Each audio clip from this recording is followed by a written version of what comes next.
एक समय था जब हमारी शिक्षा सिर्फ लाइब्रेरी में जो किताबें रहती थी वहां तक सीमित होती थी। हमारे गुरुजन, हमारे शिक्षक जो हमको बता देते थे सिर्फ वहीं तक शिक्षा सीमित होती थी। आज हमारी शिक्षा का दायरा क्लासरूम से और लाइब्रेरी से निकलकर गूगल, यूट्यूब के वीडियोस और समाज के अलग अलग क्षेत्र में इंफॉर्मेशन टेक्नोलॉजी से मिलने वाला एक्सपोजर तक हम पहुंच चुके हैं।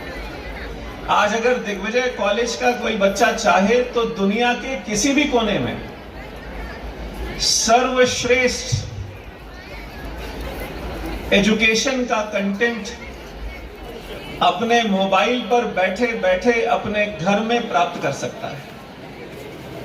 अब वो क्या प्राप्त करना चाह रहा है ये उसकी इच्छा पर निर्भर है। मैं उम्मीद ये करता हूं कि हम इस अवसर को, ये एक बड़ा परिवर्तन है। मंच पर जितने लोग बैठे हैं, अगर आप उनसे उनका अनुभव पूछेंगे तो बताएंगे कि हम कॉलेज के लाइब्रेरी पर निर्भर करते थे और शायद मंच के सामने जितने स्टूडेंट्स बैठे हैं, आज लाइब्रेरी आपके लिए कम रिलेवेंट हो गई है। आज इंटरनेट पे उपलब्ध जो मटेरियल है वो आपके लिए ज्यादा रिलेवेंट, एक्सेसिबल हो चुका है। हम अपने भविष्य की तैयारी के लिए इन असीमित संभावनाओं में अपने समय का सर्वश्रेष्ठ उपयोग करें। और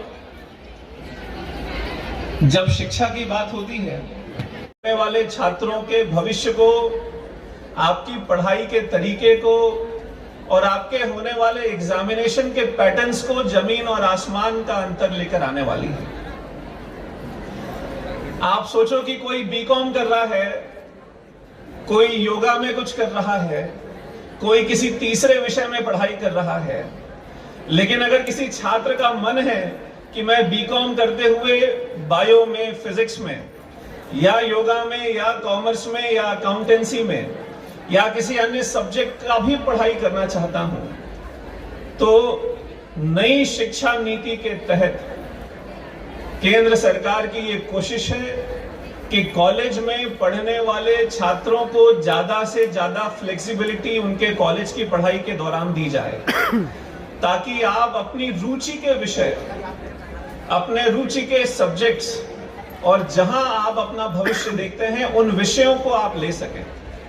आप बंधे नहीं रहेंगे कि अगर आपने कॉमर्स ले लिया है, अगर आपने कोई एक स्ट्रीम ले ली है तो उस स्ट्रीम में पढ़ने वाले सब्जेक्ट्स ही आपको 3 साल पढ़ने हैं। वार्षिकोत्सव के दिन भी जब अतिथि आए हैं और अपनी बात कह रहे हैं तो बहुत उत्सुकता से उनको अपने कल्चरल कार्यक्रम का इंतजार तो है, लेकिन उसके बाद भी अतिथियों का सम्मान देने के लिए हम बैठे हैं। मैं मंच से आग्रह करूंगा, एक बार जोरदार ताली बजाकर हमारे छात्रों का हम स्वागत करते हैं, अभिनंदन करते हैं। मंच पे मौजूद आदरणीय श्री खूबचंद पारक जी, आदरणीय श्री सचिन बघेल जी,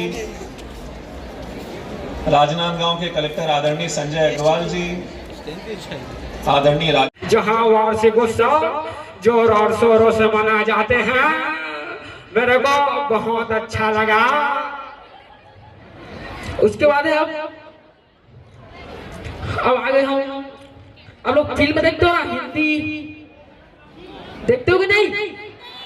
छत्तीसगढ़ी, हाँ, तो फिल्म इंडस्ट्री एकदम बोले तो झकास है। तब आते हैं हम लोग, जो एकदम एक्शन होता है ना वो एकदम अलग से होता है। तो गोली आ रही सामने से और इधर खड़े हैं, वो क्या है, साउथ का, अरे नाम बोलिए यार, क्या है, याद नहीं आ रहा है अभी, चलो छोड़ो, उसे तो भूल गया। अब बजाता हूँ मैं, ये सब थोड़ा होमवर्क करके आया था, भूल गया, अब बीट बजाता हूँ सीधा। Best book author award goes to सभी को। और निराश नहीं होना चाहिए। अपनी मंजिल के लिए एक दृढ़ संकल्प के साथ आप आगे बढ़ेंगे तो निश्चित रूप से आपका कोई काम नहीं रुकेगा और आप अंतिम लक्ष्य को प्राप्त